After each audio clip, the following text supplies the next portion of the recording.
100.7 FM eso yede ebe what rough was a move for 70 yede baba sumo na kire se emu odasa no manam na de bedi mu akutiri bi ene se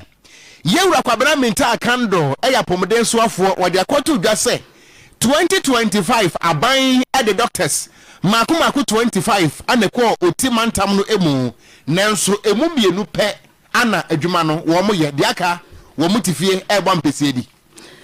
Area senior Sikakura de Abata World Bank Penfo Chiremu say Ghana Full System Reliance Program. So many party what is a doso pro or tertiary. And Penisses or this year and Kwa Ayana Aquadane. Yaka say NPP executives are one more waterpa Udumwase and no ever have one no for crew pomwas and timantam ha. One more at the aso akobo from say Obetunsio at the amount of man for no any piano. Na gomwa apoye aban kra chepani wode aso apem fom ama boduma do ebekoso kaso anya no kwantempon wo bedwa atum sadanso ana Public Utilities Regulatory Commission PURC wono mo dentitie bi ama ensem trofo a eno nso emu nsem kasebo yi wo betie ani sam dodo no anopai na yaso abu niditi Emmanuel Odo Kori abomoden na wasemu Jim James Crave JJC ana tintimbo ti do MC anso Caston Kokodu Tum Network ani ko fanu ngani ko jankuma no madama undi atum 100.7 FM Promise 102.7 ne Promise Television so ani yesi nkonya brane ya anopai krashe na yeso mukasi dum wo vata fumpo ni miti ni ya Gangster Cat ya meeting kura wo konji abo okra na yemfa seda imagine of BK training services anopai breakfast no cocoa Tom Brown pampa oats ni nyina no aye krado dia dem kwa environment no aye clean na aduane no aye organic and hygienic ya anopefo ni tiremu ewo ho se wo kwa adwuma ana se wo ko school fa wo bag ne fa ho na kwaje breakfast ni bi fa sha wo bag em ewia no so lunch no ebe ye krado plain rice and stew jollof rice fried rice spaghetti and afenso noodles the papa o enu nti ukwaji BK training service hono mu a jai wo kan yama bobo a eni kan ye pam enu wachi no se wo ye party outdoor dwumadie bi a wudie na wo behia enipadom enu nti wo pa aduane de asom no wo ankasa enha ho to nsafre Ginaf B na obegada asnas yaba na wabeseve kama fa ne nyina hya ne nsa wo behu no ewo adum wone Access Bank no ana ben ewo Kumase ha na wone Mass by Ghana opposite Friendway na antegina wanye oso 0247 0099 another 99 and 0244 239886 Faith Homeopathic Clinic ahinema kwakobi 18 yenkonkwaji ayarsani apomdenyi efiti stroke infertility fibroid diabetes pressure sexual weakness stomach ulcer asthma STIs any yarwa hudu ni nyina no Faith Homeopathic Clinic yenkonom enwonketwa na yarwa kese yentu asiese ewa bonise guna nente onkrotwa ahode na aba no yemfra 0246 728 675 and 0556 272671 afa yabusuya gejredem ese keje madam awobi akwadazi po na ensem no yemfa emu enkyeremu emra se bedwani a wate akonya so ewo dwaboso wono ana woya apomde soafo yewura kwabra minta akando ade atodwa se enema bi ekoso ewo Ghana hanomo a se wankapa na kire se ani eya yenyan eya sai ene se wo kiremu a 2025 no ana Ghana ban posti Ghana this year makomako aduonu enum 25 se wo nkoye medical doctors ewo wotimantem ye kasai emu mienu pe anadwuma no wo mudi mu a wo moye wo mo aka 23 de wo mutifi a wo mbo mpese die wo de sansem wo nyina to dwa wabra okopie mu ewo mantam no mu ana wo tirem se nia ekoso ne hadwen se mo wie school tifie na musu go aban so sa aban ma mo adwuma na adwuma ne ye de maamo a musi ote region eye kurase eno ntimo se monko eno ntino 25 medical doctors emu mienu pe na adwuma no wo mo eye yewura minta akando ninsem ne a member of parliament, a regional minister, whoever you are, we must all put our heads together to find a solution. What we have realized again is that we post health professionals here Nobody knew. In 2025, we have posted about 25 medical doctors, and my checks indicate that only 2 have reported. Unfortunately, since I took office as a minister responsible for the health sector, I have indicated that no health professional should see going to serve in rural areas as a punishment. For me, in my humble opinion, it's a call to duty. And so I have assured all the districts and the regions that we are not going to change anybody's posting. Unfortunately, we can't do anything about it. So we will stand by. If you have been posted to OT, you will go to OT. That is where government has vacancy. And that's where but we should also do an introspection of why the people are not going and to be able to facilitate their stay. Enti yera kwabena minta akando wono ana ye woswafo a wohwa apomden eso ana de ekoso ewo woti mantamu a entwa yie moaji appointment letters makumako 25 medical doctors mienu pa na ye adwuma wo mo aka na de fetri dechi adame ani adode ana wo mo wie wo mutifie emunsam anono obu fetri dechi nkwa ya to aso kasem na yankwa nanim na ya di ura miani nsem kakra aso ya hwe kwadwuma nsem so ya ministry of food and agriculture abomoten ani abibirima to ama hodo nkabonku batan economic community of West African states e 20 afra no ECOWAS mpadifo to kase ya wodi dwumade bi tata so na dwumade no wodi eda so food system reliance program FSRP ani 20 afra no a na botani glanse beboa ama omanga na anuane ahoden kwane efa so kora no nyina ebetumi agina yie pa na no no ana mpadifo kiremu anefa edikan no aba na wie na nefa toso mienu no ana wi ase amansan sika kora bia batan World Bank mpadifo kiremu se saa hye ne ni so ade hu ya de papa ya onu ni se ewo se wonu eso ase ne bia no nti account bi amasoafo a wo hye omanga ne sikasem so finance bi na kire se World Bank nso abomoten edi sika do so pu aba be wura mu America onu dollars yemfiansa montasium kan na ase ne wo pepe no wo ha edionu enum na chiripo edi okro 925.94 million US dollars a ochirem se nyina mu no akafu a na kire se dwumadie ni so ade hu sika botene ya wura mu America dollars no wo pepe bunabunu no ba ko chiripo ha edi oson 170 billion US dollars a you are forcing chirese sa anisuade huni beboa wo manfo papa I'm seeing today, and clearly the agriculture compact that we are developing together, if implemented well, will solve some of the problems that we are seeing. The government of Ghana, working with the World Bank, have developed, and we are about to complete, a compact mission Connect. It's a compact that seeks to target certain crops, both economic crops and also some staples that we consume. And so we are targeting 100,000 hectares of palm plantation.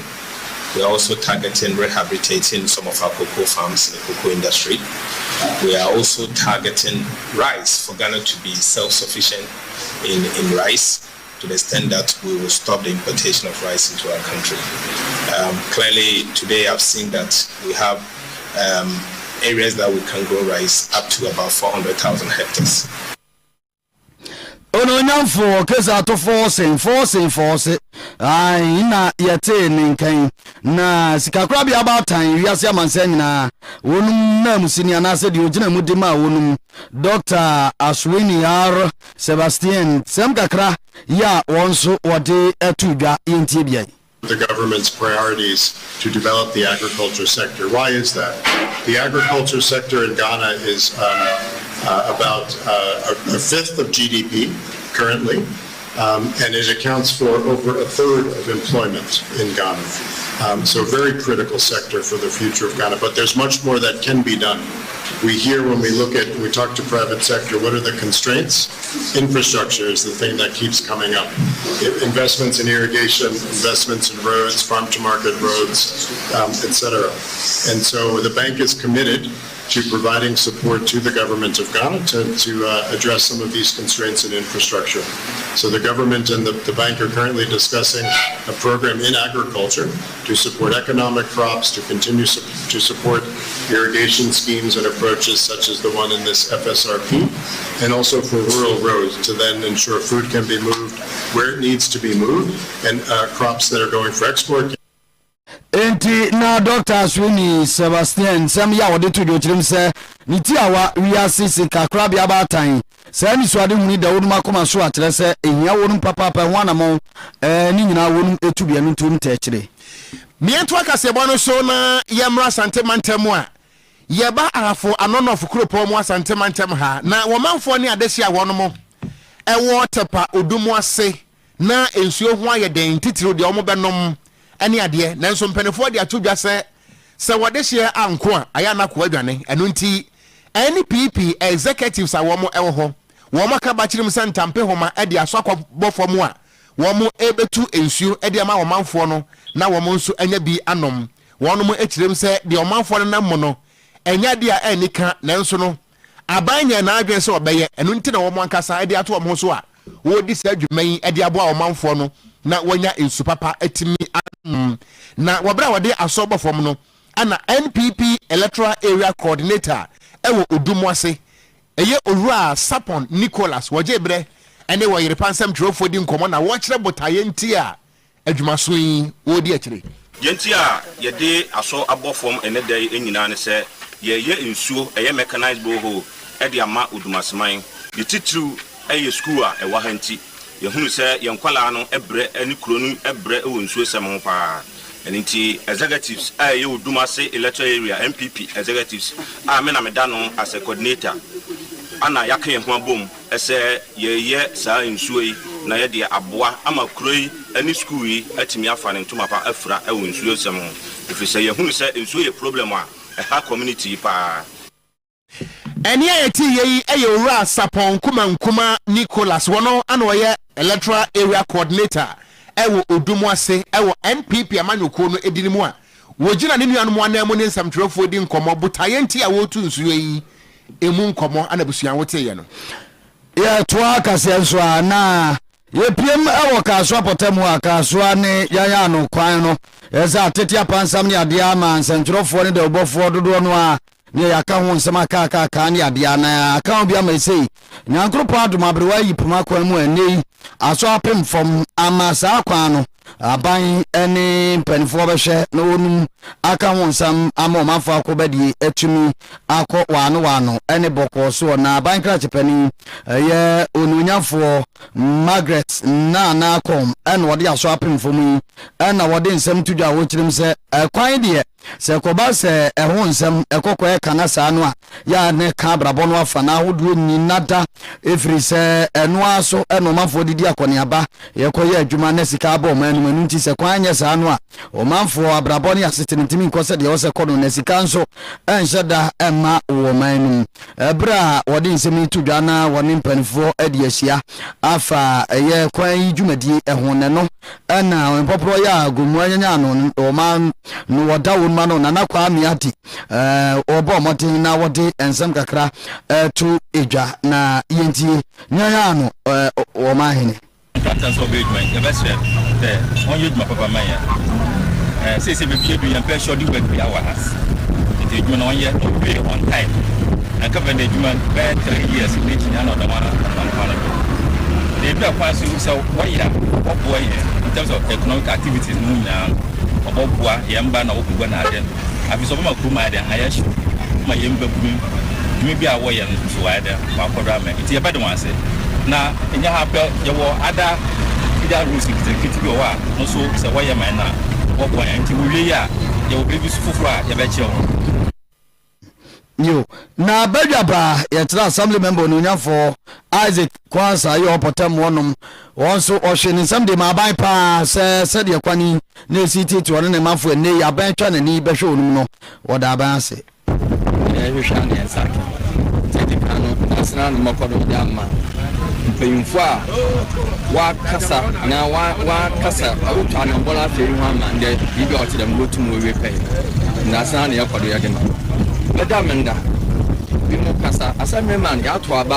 in Funtman, the young man from Napa, we are Abandama Muslim PC on that. Yo, na banka chepani, na aben raba pani, ma me Margaret na kom. And some kakra ya wodi etudwa yentie. Kenyan Papa His Excellency ni big push. Na nani swadu nkasi opese.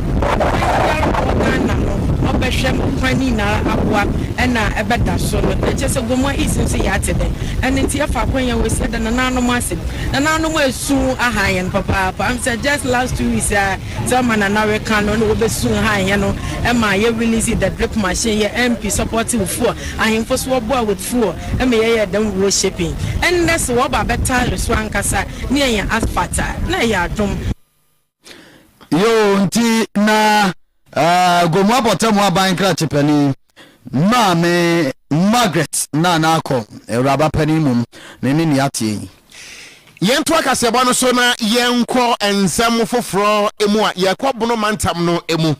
na oman Ghana ahwe ya wonom na hwese ensuo buo ye betum ye beteso enyina ba bia gina PURC Public Utilities Regulatory Commission ene wo mo nsam trofo a wo mo ewo bono mantam aka ba kirim santampe homa na wono mo aye nkyerɛkyerɛ e de amansam trofo se na be ya ye bete wo mu dwumadi a wo mu die no ase se PURC se na be ya wo mu dwumadi a wo mu die no se kobase agina simpie ni apaso na ye ka ho nsam e de akyerɛ Ghana fo a yetimi aka no yie wotirem se no betimi abo papa ama Ghana fo nso ati wo mu dwumadi a wo mu die no ase firi se empempie no se kobase anyinam ahoɔden bo anase nsuo bo no yetumu pe na Ghana fo na tware wo mo se na bufu aba wo se na nyina no ane se enkyerɛkyerɛmu a ɛsɛ nsɛm trofo de ma Ghana fo no ana yɛn hyɛda nya yɛnti ɛho behia se wo yɛ saa nkyerɛkyerɛ no training ɛde ɛma nsɛm trofo na bono mantam no wo pani a na yɛ regional manager ɛma Public Utilities Regulatory Commission no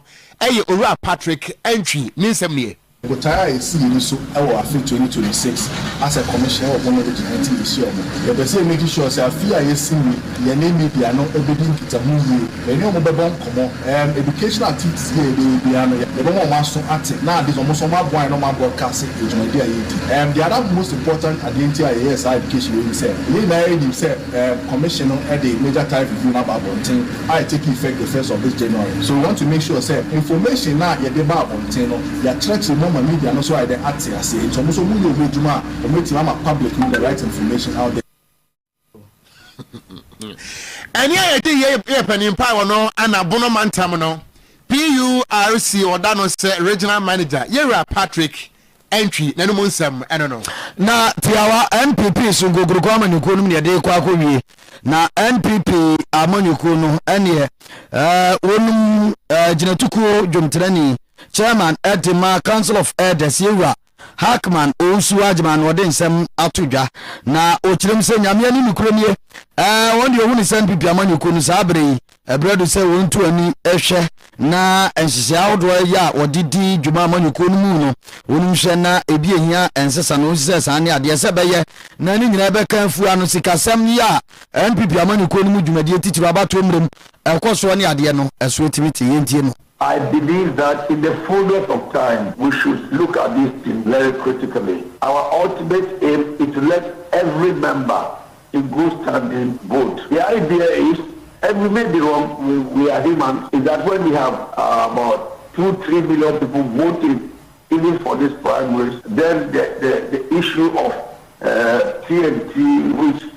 tantamount to inducement, as you say, is a thing of the past. We believe that we have to keep doing it and changing our rules of procedure. This time, we try to expand the electoral college, but because a lot of them have died over the years,